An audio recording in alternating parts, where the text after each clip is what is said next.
Hello and welcome. This is something sports related. My name is Drew Farley. It's Monday. It's 1 o'clock. You know what that means. It means it's time for something sports related. This is The Wire. Live on The Wire. Wire.ou.edu if you're listening, if you're walking by. I know you always got your headphones in, listen to music, Pandora, Spotify, whatever it is. Click that off. Keep your earbuds in, though, and then go to wire.ou.edu and listen to your student radio. We're interactive, and we're here constantly. Man, it's been a great weekend in sports, especially college football. I got a special guest here today. You may remember him for our loyal listeners. Brendan Williams is in town, and he's here to enlighten us, as always. Brendan, how you doing today? I'm doing fantastic, Mr. Farley. Thank you very much for having me back on. Appreciate it. Yeah, it's great to have you. Now, here's the deal, is recently on Something Sports Related, I always try and fit, like, NFL into the very end of the show, and we'll always have, like, 2 or 3 minutes left, and I hit, like, one game, and it's awful, and it's awkward, and we don't really get to much NFL football. But today, there wasn't a lot going on in the realm of Sooner sports, believe it or not. Obviously, there's football. There was some other small things, but not a whole lot like there has been. So I figured we should just go ahead and start with some NFL football. How's that sound, Brendan? Let's do it. Did you watch a lot of the games this weekend? Did you have a chance? I did watch quite a few of the games, actually, yeah. All right, well, we're going to start with the Falcons playing the Tampa Bay Buccaneers. The Falcons snapped a 3-game skid despite being shorthanded. They were down Julio Jones and Roddy White, but that was okay because Harry Douglas, their third wide receiver, stepped up, and Matt Ryan played well, and they won 31-23. They had help because Thomas Dakud, a corner, on the very first play, or one of the very first plays of the game, scoops up a fumble by Tampa Bay for a touchdown. So, yeah, the Falcons are really, really snake-bitten this year with injury. Think about Steven Jackson. They paid money to their top 2 wide receivers, but they are having a really, really down year. They really are. I mean, it's nice to see them, come away with a win here. Despite all of those injuries, they still have some fantastic players. Matt Ryan, showing he can still throw to guys that aren't the all-star guys like Julio Jones and Roddy White, and guys like Rodgers and Snelling stepping up in the backfield with Steven Jackson being gone. It's great. I got Rodgers on my fantasy team right now. It was nice. A good pickup. So Jaquiz. Yeah. So it was nice. Good stuff. Well, over in was it in Detroit or was it in Cincinnati for the Bengals game? I don't remember. But here's the point: is you look at Andy Dalton and you look at Matt Stafford. Detroit. It was in Detroit, yeah. And you think, hey man, this is going to be a quarterback duel. Well, sort of, but I would argue that it was more of a wide receiver duel than a quarterback duel, and you don't get a lot of those with A.J. Green and Calvin Johnson going head-to-head, possibly the 2 best receivers right now at this very moment in the NFL. Both of those guys finished with the same yardage, believe it or not, with 155 yards apiece. C.J. scoring twice with 2 touchdowns, A.J. scoring once on an 88-yard bomb, and it came down to a 54-yard field goal for the Bengals to win 27-24. Andy Dalton's really started this season pretty shaky, but has looked better, finishing the day against the Lions 24 for 34 for 372 yards, 3 touchdowns, no interceptions. So the Bengals, to me, have everything top to bottom on both sides of the ball. They have all the offensive play, like the offensive weapons. They got Ben-Jarvis Green-Ellis. They got a couple guys back there. Gio Bernard is a great young rookie running back. You have A.J. Green. You got Mohamed Sanu. You got 2 amazing tight ends in Jermaine Gresham. And the new guy, Tyler Eifert. And then their defense is among the best in the NFL. So it's really been up, for me at least, it's up to Andy Dalton to continue to improve, to give the Bengals a legit shot at the AFC berth in the Super Bowl, if they want it. Because they can win that division right now. Yeah, they're doing pretty fantastic. I mean, like you said, A.J. Green, and Calvin Johnson, arguably the 2 best receivers. And, starting out the season, you wouldn't think that A.J. Green, he'd probably maybe be in like the top 10 receivers or something, but you wouldn't think he'd be right up there with Calvin Johnson. He's really showing that, Andy Dalton stepping up, showing that he can do his thing. Like you said, had a kind of a rocky start, but right now, I mean, the Bengals are they're getting at it. They're playing ready hard. For a playoff run. They're picking it up right now, especially in a division where you see a down Steelers team, a down Ravens team, and yes, the Browns are up, but that is not saying a whole lot considering they are still the Cleveland Browns. Yes, they've had some good games, but they lost to Green Bay this weekend. On the other side of the country, sort of, the Jets were taking on the Patriots, right? And it was the debut for Gronkowski of this year, who hasn't played since Week 16 of last season. He finished the day with 8 catches for 114 yards, but the offensive weapons for the Patriots are simply non-existent any given Sunday. Not enough of them on the field, and it looks like the Jets are slowly getting back to that old school ground and pound when Chris Ivory, their running back, carries the ball 34 times for 104 yards. They held onto the ball for 46 minutes, and then on defense held Tom Brady and the Patriots offense to 1 for 12 on third down. In overtime, Chris Jones pushes his own Patriot teammate, this is a Patriot, pushes his own Patriot teammate through the Jets line to try and block a field goal, gets called for a penalty. It's kind of, you can't even see it on the highlight, but this is a rare penalty, but it's still a penalty, and you kind of have to err on the side of caution there in terms of, well, the refs saw it because they were down there. You can't push your own player and advance it through the line and then climb on top of Jets players, and that's what happened. It's rarely called. The guy's just a young guy playing hard, but gets called for it, sets him up for a field goal, or an easier field goal, that is, in overtime. Geno Smith continues to show a gutsy and improved style of play, and you really start to believe that he may have a lot higher of a potential than we may have thought during some of those preseason games where he was flat out awful. He's looking pretty good. You know, Geno football, he's getting up there. He's doing his thing. He's he's not Peyton Manning. He's not Andrew Luck or anything like that, but he's getting him some solid wins. I mean, going, it's at home, but, taking a win against the Patriots is always a big deal for the Jets. It's a huge rivalry. And when you talk about, I'm talking about the Patriots with the lack of offensive weapons. Look at the freaking Jets, man. Yeah. Who do they? I mean, Jeremy Curley is your leading receiver on the year so far, and Chris Ivory is what you're leaning on. They're leaning on the run game. They're playing that time of possession. Geno's doing good enough right now, and he's to help a defense that's very good in a run game that's getting back to where it used to be. They're winning games, and that's all that really matters for the Jets. If they keep playing like this, it's a team that could challenge a undermanned Patriots squad and probably Tom Brady's worst season of his career so far.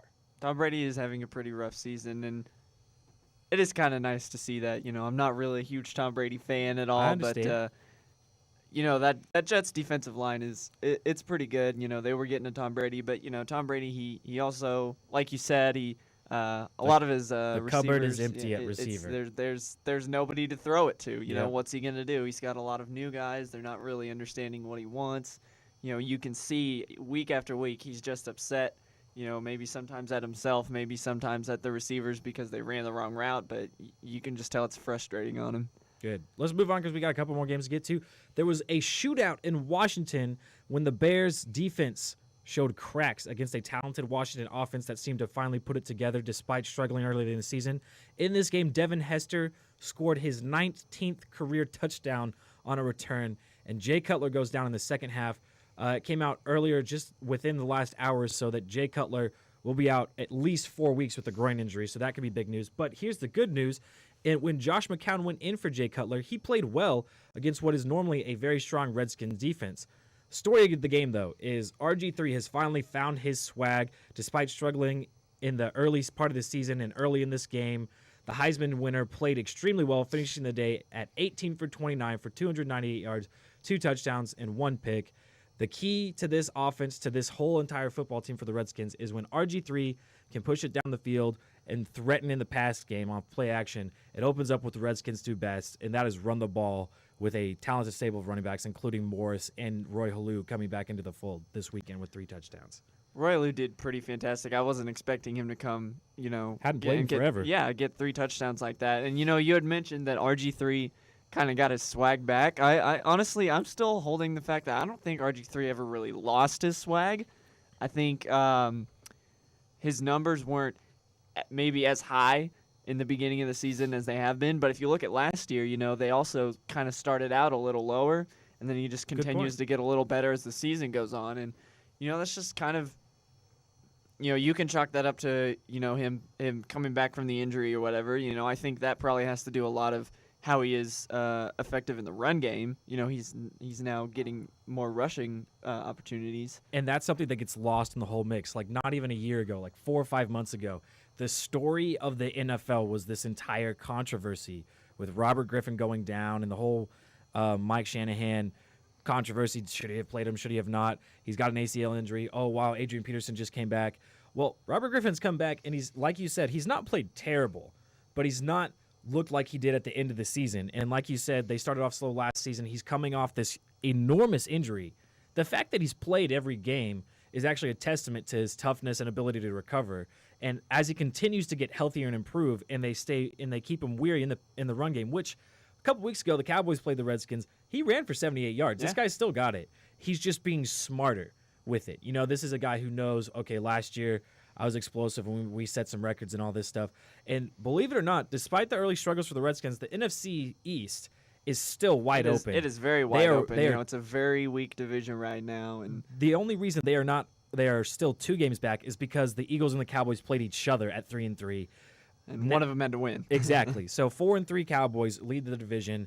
The Redskins moved to, I believe, 3-4. So they're 2 games back because they were 2-4 going into this game. But they're right in it, especially with some of the upcoming games for the Cowboys, who you never know what they're going to do. Anyway, let's talk about a team that has surprised anybody and everybody and has continued to set records and impress. The Chiefs hosted an angry Texans squad who continue to play great defense despite struggling offensively. New quarterback steps up, Case Keenum, and Case Keenum played extremely well, especially considering the defense he's playing against. Alex Smith plays well, but the defense plays better for Kansas City. They made big plays against the Texas offense. Now undefeated, the Chiefs are the first team since the merger to start 7-0 with a new quarterback and a new head coach. The Chiefs continue to lead the league in sacks, batted passes, interceptions, and overall pass breakups. They notched up 5 more sacks on Sunday. The Texas defense, meanwhile, I said they still, despite the offensive struggles, continue to play well, holding the Chiefs themselves to 17 points, lose a huge cog in their defense in Brian Cushing, middle linebacker. So the Chiefs continue to struggle, play a good game. I mean, not Chiefs. The Texans continue to struggle, but the Chiefs continue to play lights-out defense. Thoughts? This was a very interesting game for many reasons that you touched on here. And, the Chiefs, obviously, very, very big shock to everybody. The worst team in the NFL last year, and starting off as the best team in the NFL this year is amazing. But I still think that the most interesting thing to me about this game was Case Keenum. Yeah. I think in the first half, he stepped up. He was very poised. He looked like an NFL quarterback. He looked like he could be the guy that maybe the Texans could rely on for a while. And, in the second half, he did. The defense got to him a little more. 5 sacks. I mean, including a forced fumble to seal the game by Tom Bahali. It came down to one play. Right, it did. And that's going to happen, against what is arguably the best team in the NFL right now.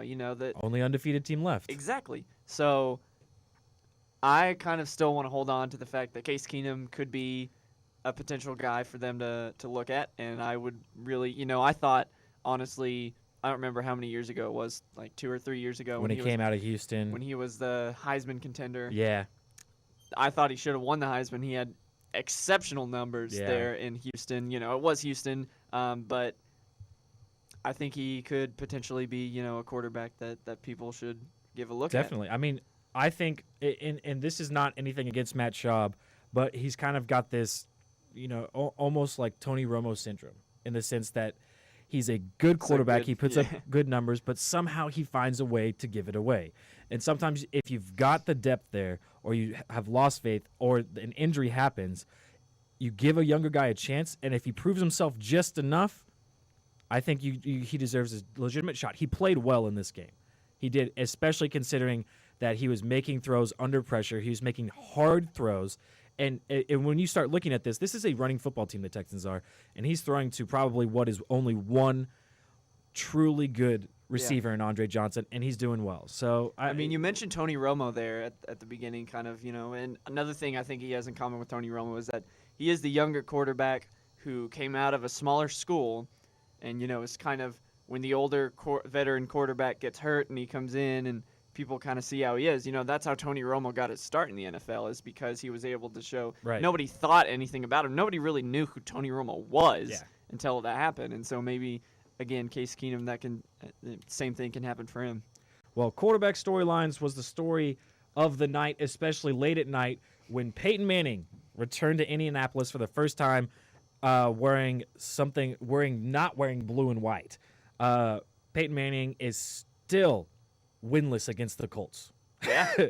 considering that he's played for the Colts for so many years, and now he hasn't won against them last night. But Peyton's homecoming was a special moment. He'd fall victim to a feisty Colts squad that seems to do nothing but win against the best in the league. By the way, if you didn't know, they have won 3 of their 5 wins this season, have come against San Francisco, Seattle, and now Denver. All 3 teams considered favorites to make a Super Bowl appearance. Andrew Luck continues to play lights out, and now Indy has won 9 of their last 10 home games. The biggest takeaway, besides handing the Broncos the first loss, though, is the loss of Reggie Wayne.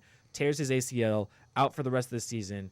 But here's what I think is all the talk that I've heard so far this morning about this game is Peyton played bad. Peyton played poorly. He didn't do good enough to win this game. Here's the deal. This was a close game. The key to close games are penalties and turnovers for me. And when Denver has 12 penalties, Indy has 6, and 3 turnovers, 2 of which go for touchdowns to Indy's 1, which doesn't go. Peyton played great. He's not tired. He's not over-affected by the emotion. He's 24 for 49 for 386 yards and 3 touchdowns and 1 interception. He got sacked 4 times and hit hard. This is a Colts defense that took advantage of an undermanned offensive line for the Broncos that might be their Achilles heel the rest of the season. It was, I haven't seen anybody who said that Peyton played bad. I don't know who you heard that has said these kind of things. But that's ridiculous. Peyton Manning, he goes out and he gets his team 33 points in a road game against one of the best teams, against his old team that knows, how to play against him probably. And they get a loss because their defense is very weak. That's the thing that's lost in all of it. Is their defense is what's giving up all these points. I'm pretty sure 31st, maybe 32nd now in the NFL. Believable. So. Andrew Luck, obviously fantastic player. It kind of sucks for him that Reggie Wayne go down. But like you said, the penalties, killed them. There was one penalty near the end of the game that I thought kind of killed. I don't know. Did you watch this game? I didn't watch all of it, but I did see that there was 12 penalties for over 100 yards. Okay, yeah, there was a penalty near the end of the game where Denver was, I think, down 6. Maybe they were down 9 so at this point. So it was one of the last drives. They were it was near the end of the game, and Andrew Luck had the ball. They were still backed up pretty far. The defense was getting ready to stop him and give Peyton the ball back. And one of the defensive linemen, I don't remember which one it is, just kind of barely nudges Andrew Luck. Andrew Luck should really get an Oscar for this one. He just falls down, just complete flop, and gets the flag. Gets the personal foul. They get a first down and are able to run out the rest of the clock. But it was really, I just laughed at it. It was great. But you can say that would have been a game changer or whatever. But honestly, there were so many other things, defensively. The sack fumble for penalties, a touchdown. The fumble on the goal line by Ronnie Hillman for Denver. Those are 2 that's a 14-point swing right there. Just those 2 scores right there. It really is. And there was another one, deep in their own territory where Peyton threw that interception, if you want to call it, where the ball was tipped by, Julius Thomas couldn't get the block. And so Yeah, and I think it's you have to say this. There was all this controversy with Jim Irsay, calling out, if you will, Peyton Manning and whatnot about Super Bowl rings. But I think what Indianapolis has done with their team is really impressive. And this is GMs operating at their best for creating identities, and then a coaching staff helping to make sure that identity is felt and unified in the locker room. When you look at this offense, it is completely different than the offense that got run last year in Indianapolis, where they said, hey, you're a rookie, you've run a pro-style system, but we're going to spread it out and you're going to throw it all over the field. And he did that. They won 11 games, went to the playoffs, played well in the playoffs. This year, they lost in the playoffs, and so they said, hey, we need to go back to a pro style. We need to be ball control. They make the trade for Trent Richardson. Donald Brown is a good guy. Their offensive line is good. Their defense is getting better. They're playing more ball control, play action stuff. The thing that made Andrew Luck famous for at Stanford, they're playing to their team's strengths, and they're all playing together to instantly switch that kind of offense in a year and remain debatably as successful is a testament to the GM, the coaching staff, and mostly Andrew Luck. It really is. I mean, there's no doubt that, if you ask Peyton, who was the best quarterback in the NFL, he could easily say Andrew Luck. They were talking a lot last night about how after Peyton knew that he was going to get, or that the Was Colts gonna be weren't going to released, yeah. the Colts weren't going to re-sign him. That he was the one who told the Colts front office to sign Andrew Luck. Right. So he knows as well as everybody that Andrew Luck is a fantastic quarterback. He's got a great future in this league, and he's probably going to be a Hall of Famer. Right. Yeah. So- Well, it is early. So- Right. But here's the thing about Andrew Luck is right now, if you look around the league, and if you were given a job as a GM right now, and we had to redraft all the players, there are tons of great quarterbacks in this league. It's still a quarterback-driven league to an extent. You think about Peyton Manning, Tom Brady, Drew Brees, Aaron Rodgers, Colin Kaepernick even breaking out, Robert Griffin. But if you're gonna take one guy to build your team around for the next 10 to 15 years, you're taking Andrew Luck by heads and shoulder that's no above question. everybody else, and that's really impressive that they have Peyton Manning 1 year, they have one bad year, they have Andrew Luck, and they make the playoffs with 11 games, and now they're playing really good football again. So Indianapolis, and really, I think this is a better football team, a more complete football team than Peyton might have ever had while he was in Indianapolis. He was really responsible. It was really like he never had a phenomenal defense. He always had one receiver, whether it be Marvin Harrison or Reggie Wayne. But beyond that, I mean, Dallas Clark, sort of. Where did he go after Peyton Manning was gone and the Colts left him alone? Where did Austin Collie end up? Where did everybody else end up?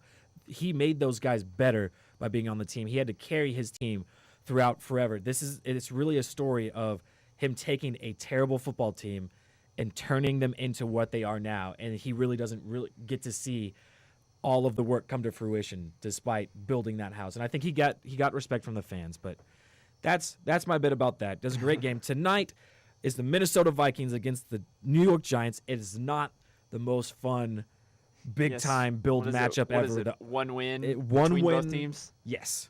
Yeah. Yes. So, I think this is the biggest part about this game is when you talk about fantasy football this week, I am playing Brendan Williams himself, and he's got Victor Cruz and Justin Brown left at kicker, right? Yeah. And I have Josh Freeman at quarterback. I'm rolling the dice because Drew Brees had a bye week, and we're going to see if Josh Freeman, because it's basically tied right now, It pretty much is, yeah. can outscore the Giants kicker and Victor Cruz. So I think that's really the biggest matchup of the night.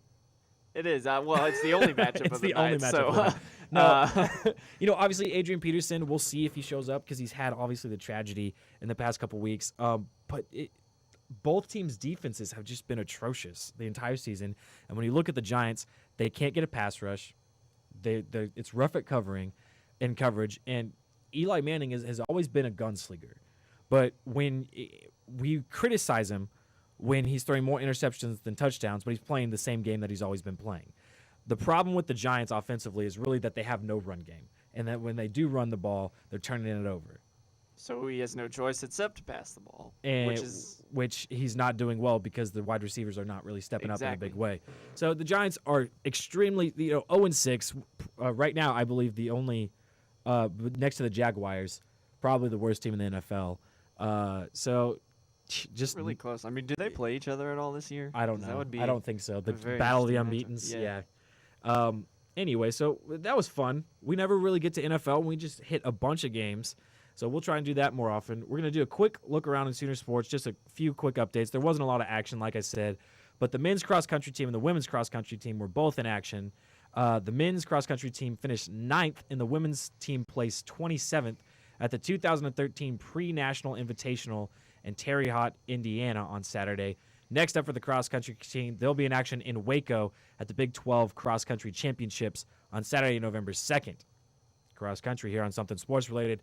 The soccer team has had a rough season so far. They had to hit the road. They were winless in the Big 12. They were traveling to Fort Worth to take on the Horny Toads of TCU, and they managed to get a win 1-0 over TCU. That was their first conference victory of the season, and OU's fourth shutout win this fall.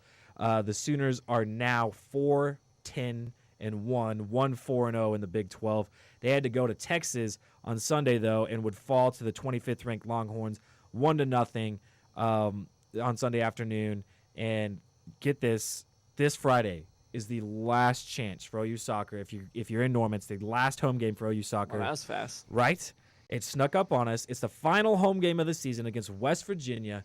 They need another Big 12 conference win. It's senior night. If you have any fandom at all, it's a homecoming weekend. Get excited about everything Sooner sports. Get out there. Go for at least an hour, people. Come on, I'm sure there's free stuff. There's free stuff, and it's Sooner sports. There you go. You know?